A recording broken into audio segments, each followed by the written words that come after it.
So today I wanted to talk about dissociative identity disorder, commonly known as DID. It's an old term. You've probably heard it referred to as split personality disorder. It's not referred to that anymore nowadays. Again, that's very old school. Um, Psychologists, psychiatrists, and doctors and everything have done away with that term, because as more research has been done about it, they realized it's not so much a split personality disorder as it is a dissociative identity disorder. And again, that is not to be confused with schizophrenia. We touched on that previously.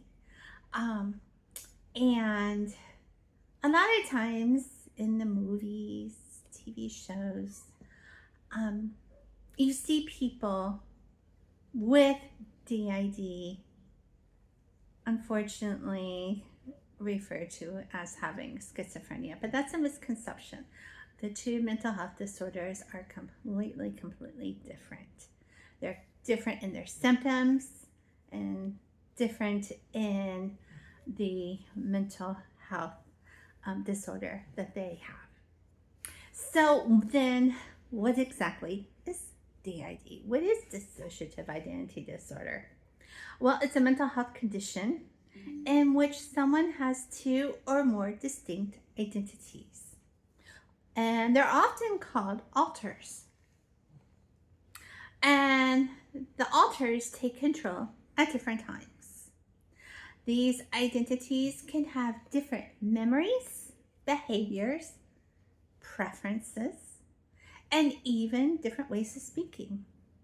DID is almost always developed as a response to severe repeated trauma that happens in early childhood, such as abuse or extreme stress. What does it actually involve? Well, it involves multiple identities, at least two distinct identities that influence the person's behavior. People may not remember everyday events or traumatic experiences because different identities hold different memories. So there might be memory gaps there. Dissociation is a feeling of being detached from oneself, like watching life from outside of their body. That's very common.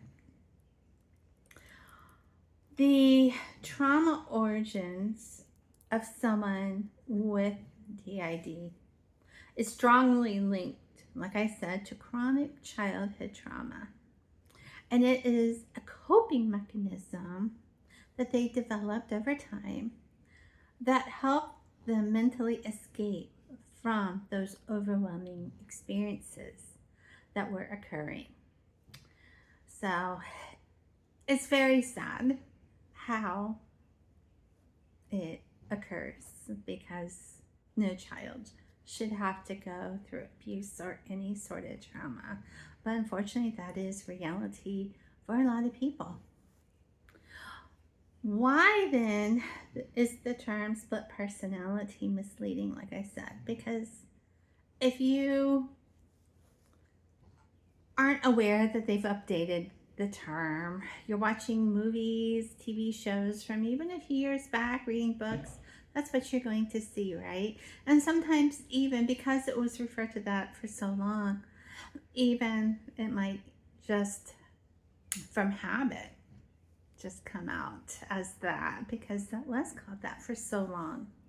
But the phrase suggests the person has two clearly divided personalities. But like I said, we've learned that DID is actually much more complex than just that. The identities are not fully separate people. They are parts of one person shaped by trauma. Switching identities is involuntary Oops, hold on a second. I just lost my notes here. Bear with me. I hate it when that happens. I hit the arrow key and then it just goes way too far ahead of me from where I'm actually at. Sorry about that. Here we go. Okay, so switching between identities is involuntary. It's not dramatic or theatrical like movies often portray.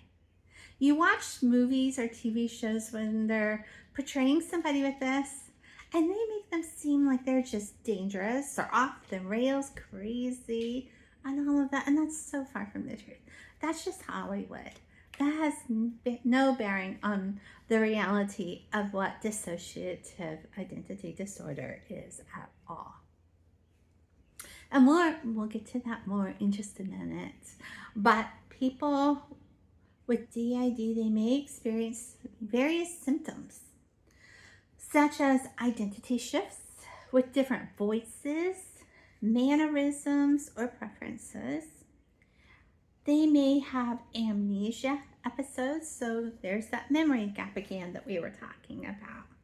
Feeling detached from self or surroundings, anxiety or depression, self-harm thoughts, and that is common, but it is treatable with professional help.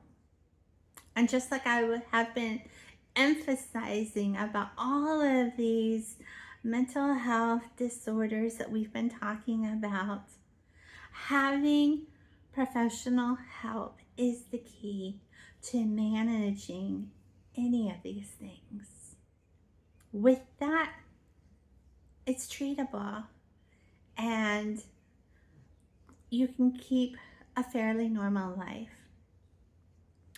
and you can live a very successful and happy, thriving life. But without it, then unfortunately your life can be extremely difficult. So it's very, very important to get professional help. See your PCP. See your psychologist, psychiatrist, whatever care management team that you have, keep up with it. Take your medication regularly as prescribed. All of those things, and you can have a very thriving, healthy life. So if you or someone you know is struggling with these experiences, it's important to reach out to a mental health professional or someone that you trust. You don't have to navigate this alone. How is DID treated? Well, it's treated with psychotherapy. That's the main treatment. Trauma-focused therapy, because like we said, research has shown that it stems from childhood trauma. So the best way to treat it is with trauma-focused therapy. Managing symptoms like anxiety or depression with medication. Integration work, helping identities communicate or merge over time. Now, are people with DID dangerous like I was telling you Hollywood likes to portray? No, they're not.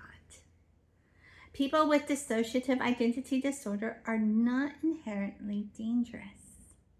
In fact, and I want you to really pay attention to this, they are far more likely to be harmed by others than to harm anyone themselves.